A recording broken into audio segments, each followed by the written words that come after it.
semuanya, balik lagi di video aku. Ya ampun, hari ini aku mau bikin video kayak get ready with me yang santai. Kita masih main dengan makeup-makeupan. Ada beberapa produk baru yang aku mau coba tes on camera gitu ya. Dari yang lagi nge-hits banget nih di TikTok, si Rare Beauty punyanya Selena Gomez. Aku udah pernah coba sekali dan aku suka banget. Jadi aku mau coba yang ini yang kedua kalinya gitu. Di video kali ini dan ada foundation juga baru yang aku belum pernah coba sebelumnya, dan sisanya sih kebanyakan koleksi lama-lama aku gitu ya, jadi nggak ada sesuatu yang baru. Tapi sambil get ready with me, sambil kita main makeup tuh aku sekalian mau apa ya, mari kita berbagi pengalaman. Gimana? Kali ini mungkin aku mau ngomongin tahap-tahap kali ya, dulu waktu married sama WNA. Dari pemerintahan dan segala macam tetek bengeknya yang rempong banget itu. Jadi mungkin sekalian juga siapa tahu informatif ya kan, bisa berbagi informasi buat kalian juga yang baru mau langkah nih ke kehidupan baru ini. Jailah yang stres, yang bingung, yang galau, yang apa semua nggak jelas, apa yang dibutuhin nggak jelas, satu yang mungkin yang kayak cuma dikasih kertas yang suruh baca aja, yang tapi nggak ada bener orang yang ngejelasin. Semoga aku sih pengen bikin video supaya kalian bisa nggak bingung-bingung gitu ya. Mungkin ada yang bener-bener yang ngejelasin gitu. Ini karena based on experience aku aja ya. Maksudnya aku bener-bener karena aku udah ngelewatin itu semua dan jadinya bisa ngomong gitu loh, bisa share buat kalian yang lagi di tahap baru mulai atau udah di pertengahan jalan atau yang galau, nih kok nggak, aduh nih kenapa begini, kok lama, gini. Semoga get ready with me kali ini bersama curhatan-curhatan dan pengalaman-pengalaman aku bisa jadi informatif dan edukatif juga buat kalian yang mau menikah gitu ya, kalian yang WNI, nikah dengan WNA. Semoga jelas ya pembukaan kali ini. Jadi aku udah moisturize, udah semuanya, jadi kita langsung start to the point aja, oke? Aku mau langsung coba. Aku mau langsung pakai concealer kali ya, karena kali ini aku lagi mencoba diri aku supaya rajin memakai concealer. Aku punya banyak concealer dan tidak dipakai. Kita let's start aja sambil kita ngobrol-ngobrol cantik ya kan. Mau pakai concealer ini udah lama banget. Ini udah produk lama sekali ya. Ini udah mau habis, jadi sekarang kita habiskan. Sebelum kita curhat-curhat, sebelum kita berbagi pengalaman, aku mau disclaimer dulu. Disclaimer aja ya kan. Takutnya ntar, ih kok beda sih sama aku kak, atau kak kok beda sih ini gini. Oke, jadi kita disclaimer dulu aja ya. Yang aku akan berbagi pengalaman aku karena aku udah ngelewatin dan dengan keadaan berikut. Jadi pertama, nomor satu, back to the basic gitu ya. Aku cuma sharing berdasarkan pengalaman aja ya. Jadi pengalaman apa yang aku lewatin itu yang aku ceritain. Nomor dua, kayaknya pernikahan itu jelas kalau di Indonesia based on agama ya. Jadi kalau untuk agama sendiri aku tuh non muslim, jadi jelas birokrasinya bakal berbeda bagi yang muslim dan non muslim. Disclaimer nomor 3 itu adalah aku menikah di Indonesia. Jadi jelas kalau menikahnya di negara si WNA atau pasangan kamu yang WNA, jelas birokrasinya juga berbeda ya. Nomor 4, pasangan aku itu WNA dari negara Perancis. Aku nggak tahu gimana kalau dengan Australia atau Amerika atau dari negara, meskipun bukan bule juga dari negara yang di luar Indonesia, aku nggak tahu jelasnya. Tapi kalau misalnya Eropa, aku sih bisa garanti ya, aduh 90% deh, 90% deh. Karena aku juga nggak berani take risk. Cuma 90% aku yakin beda-beda tipis. Dan aku yakin sama aja gitu loh. Kalau kalian menikah di Indonesia, pasti permintaan awalnya pasti sama. Well, nggak akan jauh berbeda. Dan kayaknya kalau dari negara lain juga sama gitu loh. Kalau kalian mau menikah di Indonesia, pasti tahap pertama yang diminta adalah ini gitu. Jadi aku bilang sih nggak akan beda jauh gitu loh. Kecuali nanti mungkin kalau kalian mau pindah ke negaranya, itu yang akan ada pasti permintaan berbedanya. Tapi itu aku nggak tahu. Jadi aku nggak akan ngomong panjang lebar dari situ. Disclaimer terakhir adalah aku mulai proses dari nol, dari pertama kali datang ke konsulat, mencari tahu segalanya dan berjalan itu dari tahun 2019.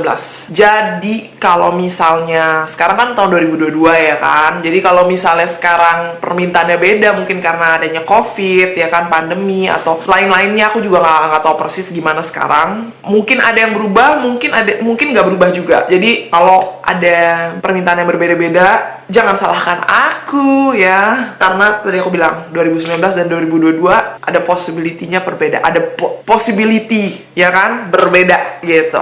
Kayak aku mau blend dulu, kebanyakan ngomong ya. Anyway, jadi kita langsung start aja daripada kita stuck di sini ngomongin disclaimer. Jadi pertama tuh aku cerita sedikit aja dulu kali ya. Aku dulu tinggal di Bali karena kerja di Bali, dan aku asli orang Jakarta. Jadi KTP aku semua Jakarta Utara. Anyway, jadi karena di Bali ada konsulat Perancis, jadi kita pertama kali itu langsung ke konsulatnya ya. Karena kedutaannya hanya di Jakarta ya. Jadi waktu itu kita ke konsulat di Bali itu daerah Umalas, seingatku daerah Minyak situ.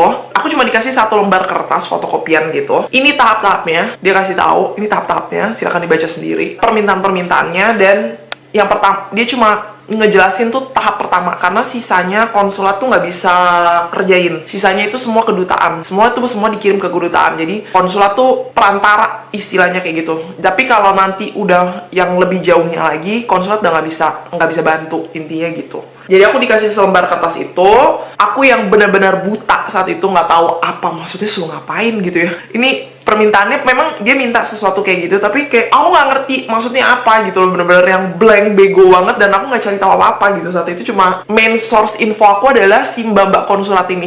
Waktu itu ya aku cuma ngikutin apa yang dia minta. Jadi permintaan dia itu pertama dari WNA-nya apa, dari pasangan WNA-nya apa, dari aku dibutuhnya apa gitu ya. Itu aja aku catet dan aku yang langsung gue kerjain. Tapi sebenarnya tujuannya apa aku juga nggak ngerti itu sebenarnya buat apaan gitu. Saking begonya dulu, saking nggak tahu apa-apanya gitu. Concealer udah on. Di sini aku mau cobain produk baru yang aku punya, baru beli kemarin. Sebenarnya belinya udah lama ya. Ini Yves Rocher, tapi aku belum pernah buka sama sekali. Ini baru pertama kali aku coba. Ini yang Zero Default Comfort, high coverage bilangnya, klaimnya. Nomor shade-nya Rose 300. Let's try aja ya. Ini kayaknya, wow, warnanya agak so dark ya. Iya, kayak warnanya agak sedikit. Coba kita pakai sekali. Boros banget. Jadi sebenarnya dari situ waktu itu pengalaman aku kurang informatif. Cuma ya kamu butuh ini, kamu ini, kirim ini gitu. Jadi kayak, dan jelas orang konsulat tuh nggak akan ngejelasin panjang lebar. Mereka kayak udah males gitu ya ngeladenin kita, kayak ngeladenin 1000 macam jenis yang sama gitu permintaannya gitu ya. Jadi kayak mereka juga males. Disinilah kenapa aku mau berbagi pengalaman, Cailah, mau berbagi experience. Bagi yang benar-benar bingung gitu loh, maksudnya apa sih? Atau emang cuma aku doang yang bingung, nggak tahu deh. Otaknya nggak nyampe waktu itu. Jadi intinya kalau kalian mau menikah di Indonesia, pertama yang kalian harus buat itu namanya surat izin menikah. Surat izin menikah WNA dan WNI itu di Indonesia. Aku suka sih foundationnya, wow. Oke. Surat izin menikah ini ya intinya ya supaya kalian bisa menikah di Indonesia gitu. Nah, apa sih yang dibutuhin dari WNA sendiri? Surat-surat apa yang dari WNA? Kita start dari WNA-nya dulu ya. Pasangan kamu yang bukan orang Indonesia. Kalau Perancis sendiri waktu itu permintaannya nggak banyak. Permintaan dia cuma identity card-nya. Kalau punya paspor juga nggak masalah. Paspor aja tanpa KTP mereka juga nggak masalah, kayak soalnya paspor udah sama dengan KTP, jadi mereka nggak minta KTP lagi. Jadi cuma fotokopi paspor sama paspor aslinya buat dicek, sama akte lahir. Nah, ini yang membedakannya Indonesia sama Perancis itu adalah, kalau kita Indonesia kan akte lahir kan waktu kamu lahir dikasih satu, yaitu kamu pegang seumur hidup kan, nggak akan berubah. Nah, kalau di Perancis itu akte lahirnya diupdate, jadi kamu nggak pegang aslinya, kamu nggak pegang akte lahir. Jadi setiap kamu butuh, kamu minta. Nah, kamu minta, abis itu dikirim by post gitu. Jadi ada websitenya, ini aku akan masukin insert di video ini. Nah, ini biasanya pasangan kamu harus, kalau Perancis ya, ini aku bilang lagi balik lagi nih, kalau orang Perancis, itu kamu silakan masuk ke website ini dan minta akte lahir terbaru kamu. Nah, kedutaan minta yang terbaru kan. Jadi ya, emang kenapa sih, maksudnya apa bedanya? Jadi kalau di Perancis itu karena akte lahirnya digital, jadi kayak apa namanya, semua kejadian hidup kamu yang terbaru dan terup to date mereka akan update di akte lahir. Maksudnya apa? Kayak misalnya kalau kamu menikah, akte lahir kamu juga akan ditulis di akte lahir itu, dia menikah dengan siapa, tahun berapa, jelas gitu loh. Misalnya kalau dia punya anak juga akan ditulis, kalau dia cerai juga akan ditulis. Jadi kayak dia cerai dengan siapa, tahun berapa, itu jelas gitu di akte lahir. Jadi kenapa diminta akte lahir terbaru adalah tujuannya untuk mengetahui apakah dia single apa enggak gitu loh. Intinya sih cuma itu. Kayak Karena kan poligami dilarang ya. Meskipun di Indonesia pun secara hukum dilarang, apalagi di Perancis gitu. Surat izin menikah itu sebenarnya hanya mencari tahu, buktikan bahwa kalian adalah tidak dalam pernikahan gitu. Kalaupun kalian pernah cerai nggak makan masalah, yang penting tertulis cerainya bener, sah, udah cerai gitu. Nah, itu akan ditulis, dicantumkan di akte lahir. Itu aja yang diminta kalau dari WNA. Seingat aku cuma itu doang. Dan dari WNI ini yang lumayan ribet. Jelas kalau WNI diminta, jelas ya, udah ini yang paling common. KTP, KK, akte ya, itu udah pasti. Jadi get ready itu yang harus disiapin, sama surat pengantar dari RT RW. Oh my god. Karena tadi aku bilang waktu aku ngelakuin ini semua tuh di Bali, ya kan? Dan aku orang Jakarta, jadi aku nggak bisa ngerjain itu semua sendiri. Jadi aku minta bantuan dari orang tua untuk ngerjain itu semua. Dan dibandingin yang WNA, menurut aku yang punya aku lebih susah dibanding yang punya WNA. Karena WNA tadi itu kan, tadi aku udah jelasin kan, itu kamu masuk ke websitenya, kamu minta akte yang terbaru, dia akan kirim ke rumahnya dia yang alamat yang terdaftar di dia punya catatan sipil gitu lah ya. Jadi itu kan take times, cuma pengirimannya doang. Kalau semuanya dia minta ke websitenya itu kan semua gampang. Kalau Indonesia yang buat aku itu wow, itu kayak deg-degan juga gitu. Kayak pertama bukan aku yang ngerjain, karena tadi aku udah bilang, jadi orang tua yang ngerjain semuanya. Jadi kayak ini banget ya, bener-bener hektik dan lucu sih, seru juga sih. Dalam satu sisi seru, kayak pengalaman banget gitu ya. Itu bener-bener heboh banget. Jadi pertama tadi aku bilang surat pengantar RT RW. Abis itu ini yang paling ribet tuh yang dari kelurahan. Oh my god. Apa formulir N1, N2, N4. Aku akan insert contoh-contoh formulirnya di layar. Tapi itu bagi orang awam yang nggak ngerti apa-apa, itu aku kayak bingung. Apaan tuh surat N1, N2, N4? Bener-bener, pokoknya orang kedutaan cuma bilang itu ntar diminta di kelurahan. Even aku sendiri tuh kayak, apaan nih surat, bener-bener nggak jelas. Jadi ini aku search di Google ya, apa sebenarnya N1, N2, N4.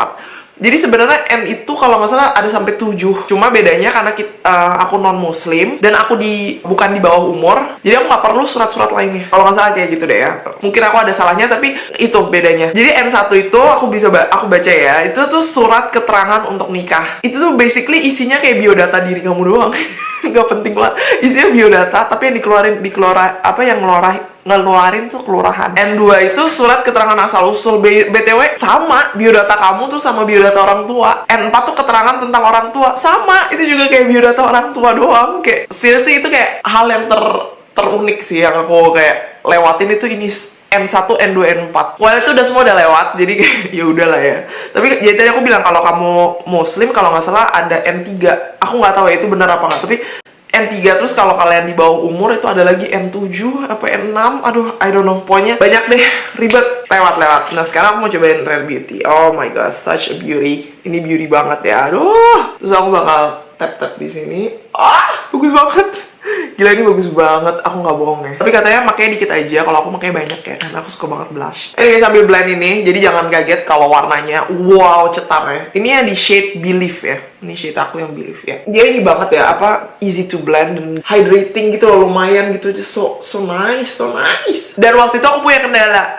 Kendala aku adalah nama aku di KK dan di akte tuh nggak sama. Jadi of course itu problem. Yang artinya KTP aku dan paspor aku namanya nggak sama. So it's a problem. Jadi harus ganti nama dan segala macam. Itu orang tua yang harus ngerjain semuanya. Aku yang nggak bisa ngapa-ngapain, cuma nungguin di telepon aja, nungguin apa yang terjadi selanjutnya. Aku harus ngapain, tanda tangan apalah, aduh aku harus apa. Itu cuma bisa kayak gitu doang, karena aku nggak di Jakarta gitu posisinya, dan aku nggak bisa ambil cuti yang seenaknya cuma buat ke Jakarta, harus terbang ke Jakarta, dan aduh ribet banget. Jadi kayak mereka yang bener-bener bantuin, jadi kayak aku cuma kerjanya nunggu di HP, nunggu info terbaru.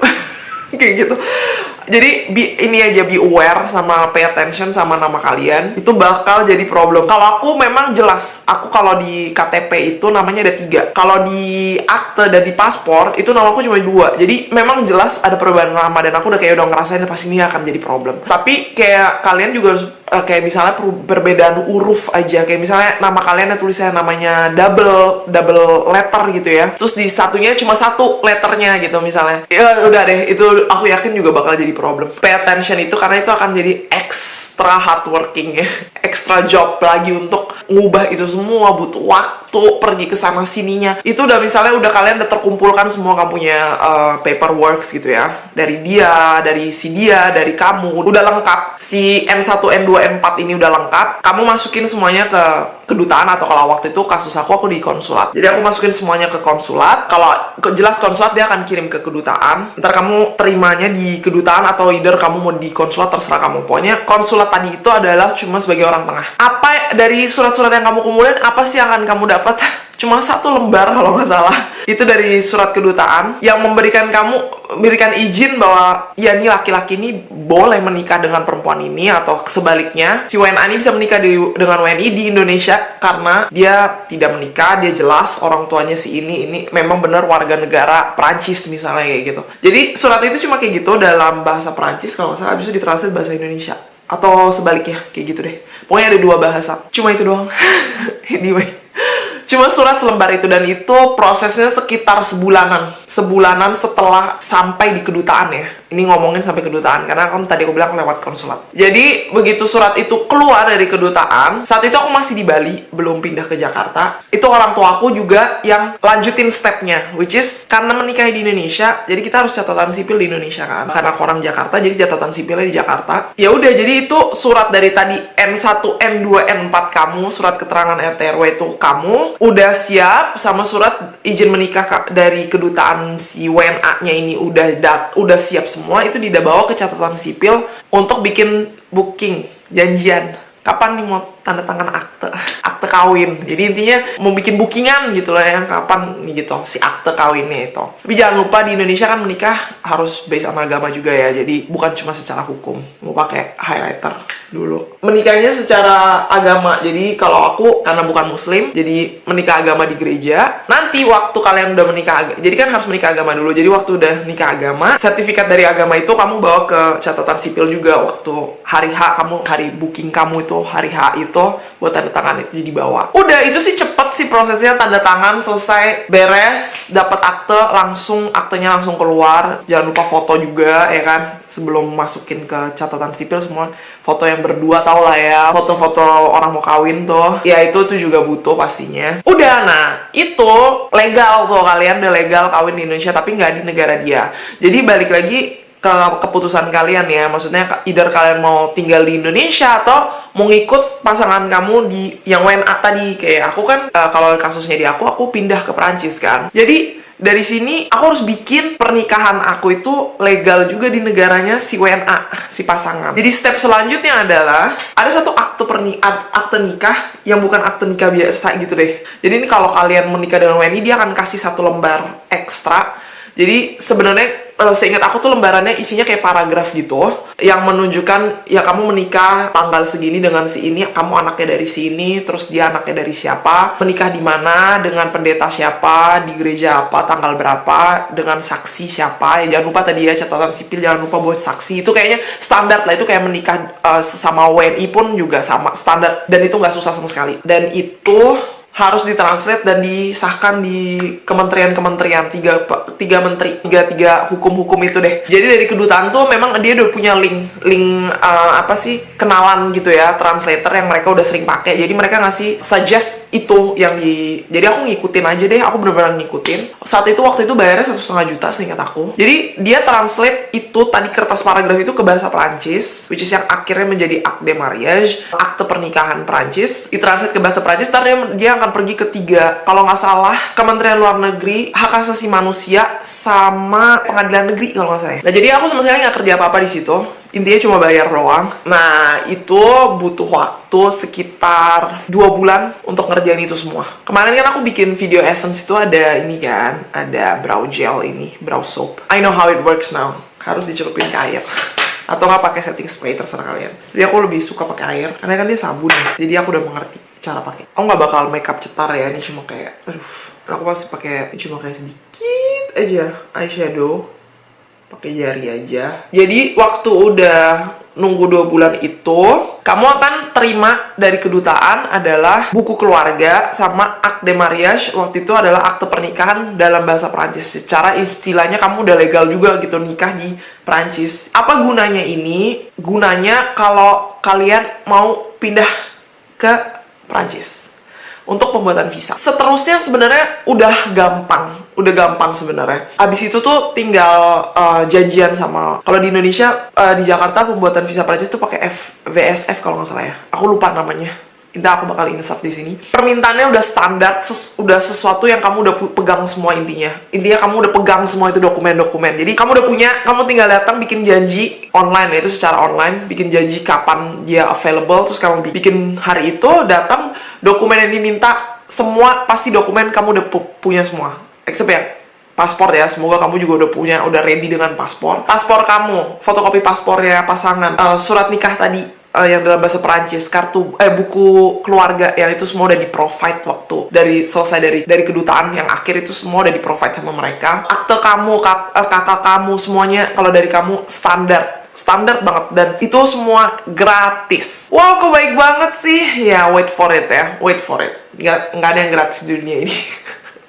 Tapi intinya dari aku mulai dari nol sampai akhir, seingat aku nggak ada satupun yang bayar kecuali bayar translator tadi, karena emang pakai jasa dia kan. Tapi sisanya seingat aku nggak ada satupun yang bayar sih. Even kedutaan semua nggak ada yang bayar ya, karena memang itu hak warga negara dia gitu ya, hak sebagai di warga negaranya Prancis gitu ya. Visa pun juga sama. Jadi kalau visa kalian spouse-nya WN-nya mereka gitu ya, gratis. Itu semua gampang. Visa aku kalau nggak salah dalam 2 minggu udah keluar, cepet banget, lebih cepet dari yang diekspektasinya. Aku pikir tuh bakal sebulan lebih, ternyata nggak. Cepet banget ini cepet. Udah lewat, ya udah abis itu tinggal berangkat ke Prancis. Selesai deh, kalian punya perjuangan kalian udah lewat, udah berbuah gitu ya. Nah, ini yang aku bakal ngomongin sedikit aja apa yang terjadi di Prancis. Ini bagi yang mau kawin sama orang Prancis ya, yang bakal mau pindah di Prancis, yang galau. Karena sama, di saat itu aku juga kayak nggak tahu apa-apa. Kayak nyampe Prancis suruh ngapain, nggak tahu apa-apa. Bener-bener kayak blank. Jadi waktu kalian apply visa itu,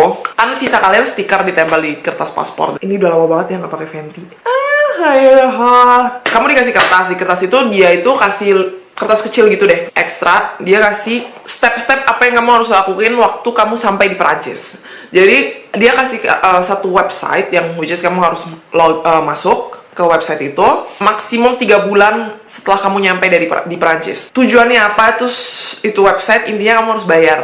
Intinya kamu harus bayar. Jadi kamu masukin biodata kamu di situ, kapan kamu nyampe, nomor paspor segala macam, nomor visa segala macam, kamu masukin biodata kamu di situ istilahnya, dan at the end kamu suruh bayar visa untuk 1 tahun, which is 200-an euro. Seingatku 250, sekitar segitu deh. Belum selesai ya, perjuangannya itu belum selesai. Pokoknya intinya itu buat visa kamu 1 tahun di Perancis. Jadi waktu kamu di Indonesia gratis, nyampe di Perancis kamu harus bayar. Intinya kayak gitu. Nah nanti karena kamu udah masukin biodata kamu, kalau nggak salah nomor telepon pasangan juga harus masuk ya di situ. Nanti kamu pasangan kamu ditelepon sama imigrasi. Jadi tergantung kamu tinggalnya di daerah mana, region mana. Kalau ini kita ngomongin Prancis ya. Nah aku tinggal daerah Prancis Selatan. Regionnya namanya PACA ya, Province Alpes Côte d'Azur, atau sebelumnya dulu disebutnya Region Sud ya, bagian South deh ya intinya. Jadi imigrasi terdekatnya adalah Marseille. Jadi aku disuruh ke sana, dia kasih convocation, jadi kayak kasih janjian, kamu harus datang ke kantor imigrasi. Nah di situ apa yang terjadi itu adalah sangat terlucu dan terunik yang pernah aku lewatin. Aku di tes bahasa Prancis. Dia kasih ke lembar, aku nggak tahu apa-apa. Even aku nggak tahu bakal ada exam. Aku nggak tahu ada tes sama sekali. Datang dengan pagi-pagi buta kayak orang bego, dan itu sekitar 2 jam ya dari tempatku ke Marseille. Dikasih tes, bingung isi tesnya. Kayak gunanya apa? Di kantor imigrasi itu adalah dibikin perjanjian. Jadi kita suruh tanda tangan janji dalam setahun tinggal di Prancis. Karena tes aku tuh hasilnya jelek, karena aku sama sekali nggak bisa apa-apa, bener-bener bego banget, dan aku nggak bisa Perancis pertama-tama nyampe di Perancis kan. Aku disuruh les bahasa Perancis 400 jam dalam setahun. Aku harus selesai dan harus menyelesaikan 4 hari kelas civic tuh kayak kelas PPKN Perancis. Itu harus lulus dengan segala sertifikatnya untuk memperbarui visa selanjutnya. Aku yang saat itu nggak bisa bahasa Perancis, dan waktu itu pasangan aku tuh nggak boleh masuk kan, dan yang ngejelasin ke aku itu pakai bahasa Perancis. So itu aku bener-bener Ding dong, nggak ngerti sama sekali. Itu yang bener-bener hal terunik yang pernah aku lewatin. Maksudnya apa? Itu sampai akhirnya cari tahu sendiri, nebak-nebak sendiri, nggak ngerti sama sekali. Waktu dijelasin ya bingungnya, iya aja. Ini semua gratis ya, by the way. Ini semua nggak ada yang bayar. Kelas bahasa Prancis juga nggak ada yang bayar. Kelas civiknya, kelas PPKN juga nggak ada yang bayar. Dia akan sign dari di mana kamu tinggal, dia akan cari yang terdekat kelasnya. Poin intinya, dalam 1 tahun itu, either kamu kerja atau nggak kerja, kamu harus datang ke kelas itu 400 jam dan menyelesaikan tes, dan tesnya at the end of the class kamu akan dikasih sertifikat, dan sertifikat ini yang ntar kamu bawa ke prefektur tuh kayak kalau Indonesia kantor polisi ya, untuk perpanjang visa tinggal kamu di Prancis dengan berikut dengan sertifikat 4 hari kelas PPKN. Nah, kelas PPKN itu ntar dia akan assign tanggalnya kapan kamu harus datang, jam berapa, dan di mana itu dia akan atur kamu gitu loh secara computerized. Tapi bukan 4 hari berderet gitu loh. Aku ekspektasinya waktu itu adalah 4 hari berderet, jadi selesai gitu kan. Ternyata enggak. Jadi which is funny. Jadi setiap hari selesai, kamu dikasih sertifikat. Jadi totalnya ada 4 sertifikatnya. Ini ntar yang harus dibawa buat perpanjangan visa kamu. Jadi totalnya ada 5 sertifikat. 1 bahasa dan 4 hari PPKN. 1 hari. Itu dulu yang benar-benar blank, nggak tahu apa-apa. Nggak ada yang ngejelasin sama sekali. Itu kayak benar-benar bingung. Teng-tong, dan semua orang ngomong bahasa Perancis kayak teng-tong, lebih teng-tong lagi, kayak bener-bener blank. Jadi awal itu tuh berharap banget ada orang yang jelasin, tolong jelasin dengan jelas dan benar waktu itu, dan gak ada sama sekali. Jadi bener-bener bingung gitu. Udah itu kamu lewatin dalam setahun, kamu perpanjang, kamu ya visa. Intinya gitu, which is bayar lagi. Gak ada yang gratis. Tapi kelas-kelas itu semua gratis. Gitu deh. Sedikit pakai bronzer deh, aku tadi bronzernya kurang. Jadi intinya udah lewatin tuh semua dalam setahun, ya udah abis itu kamu ada lagi problem. Pokoknya nggak ada tenang. Pokoknya setahun pertama kamu tinggal di Prancis itu penuh dengan tanda tanya. Kalau yang nggak ngerti gitu ya, kayak bingung. Satu hal adalah kan pasangan kita nggak bisa ikut ke dalam kelas atau ke dalam apapun itu gitu ya. Jadi dia juga kayak bingung kan, misalnya kalau dia pengalaman pertama dia punya pasangan WNI gitu ya, atau pasangan yang bukan sesama orang Prancis kan bingung kan. Anyway, jalanin. Kelas PPKN itu sebenarnya juga bagus buat aku. Sebenarnya itu benar-benar dijelasin kayak kewajiban kita dan hak kita tinggal di Prancis tuh apa aja. Kayak contohnya misalnya sekolah gratis buat anak kalau punya anak. Terus rumah sakit itu sistem kesehatannya gitu. Aku sih jujur sendiri aku bilang nggak bisa gratis, tapi buat mereka itu gratis. Jadi gratis. Melahirkan segala macam itu semua gratis. Terus kayak kalau kita nggak bekerja dan apa hak-hak yang kita bisa terima dari negara, bantuan-bantuan negara itu dijelasin semua, which is kalau kita yang nggak tahu apa-apa itu bener-bener sangat-sangat ngebantu gitu. Kayak oh ternyata gitu bisa gitu. Juga kewajiban kita kayak misalnya bayar pajak, pajak apa aja yang ada di Perancis kan. Kalau kita nggak tahu apa-apa kita bener-bener blank kan, kayak apa nih gitu, nggak tahu apa-apa gitu. Bahkan sampai ada namanya pajak TV, itu pun juga kayak kaget. Aku pun tahu juga dari situ, dari kelas PPKN itu, bahwa di Prancis tuh harus bayar pajak TV. Kayak juga belajar tentang Prancis itu bukan cuma di benua Eropa aja, ada negara Prancis di luar benua Eropa, itu di mana aja dijelasin secara Republik Prancis tuh gimana dulu raja-rajanya, secara historinya juga dijelasin sedikit gitu loh. Jadi menurut aku itu 4 hari itu aku belajar lumayan banyak gitu loh, dalam artian bagaimana kamu bisa integrasi hidup di Prancis gitu. Secara Prancis waktu itu adalah negara baru kita pertama kali hidup di sini gitu. Sangat informatif. Jadi aku setuju dengan 4 hari ini. Kalau yang kelas bahasa, kalau dari nilai 1 sampai 10 aku cuma bisa ngasih 2 maksimum. Intinya aku waktu itu dapat 400 jam bahasa dari imigrasi, karena aku sama sekali nggak bisa bahasa Perancis waktu pertama kali sampai.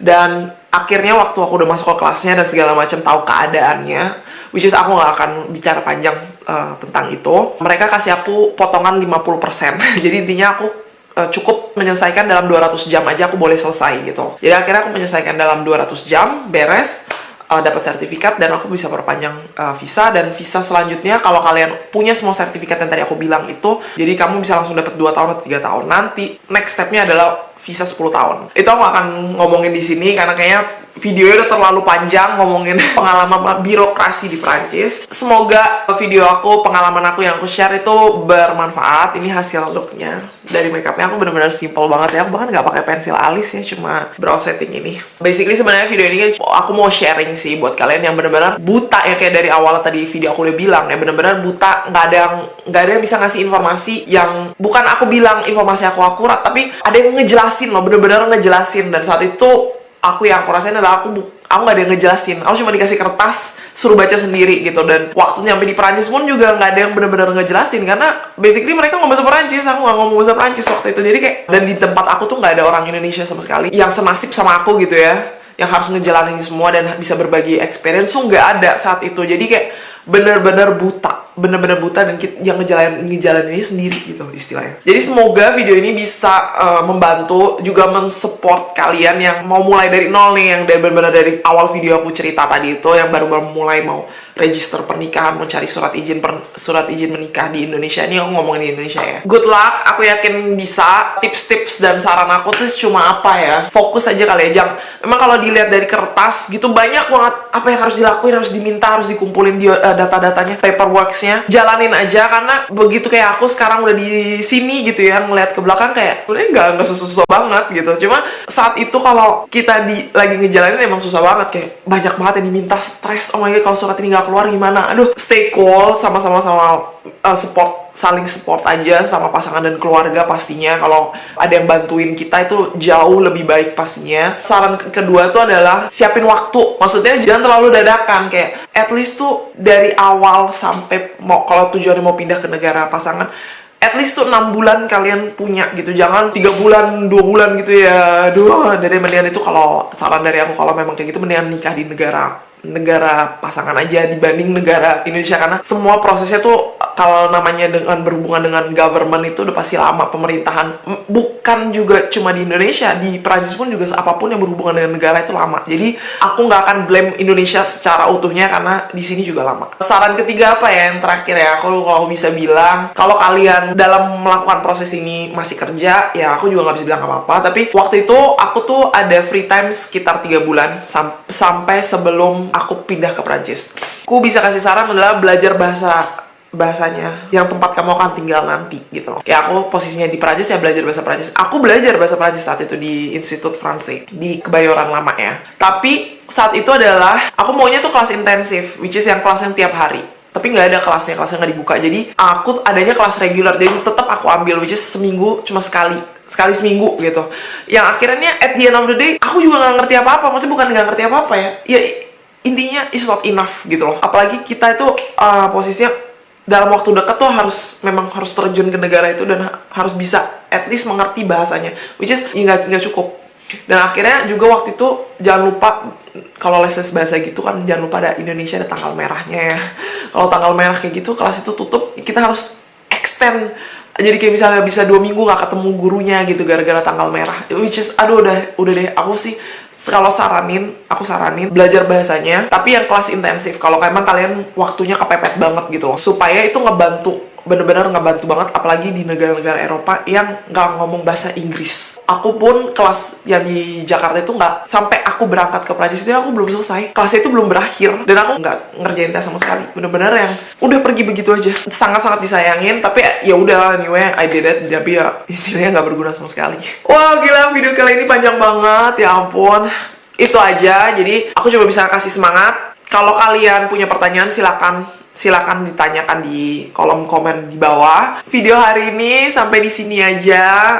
Terima kasih banyak yang udah nonton. Balik lagi, semoga berinformatif, semoga sharing kali ini berguna, dan sampai ketemu di video selanjutnya. Bye bye.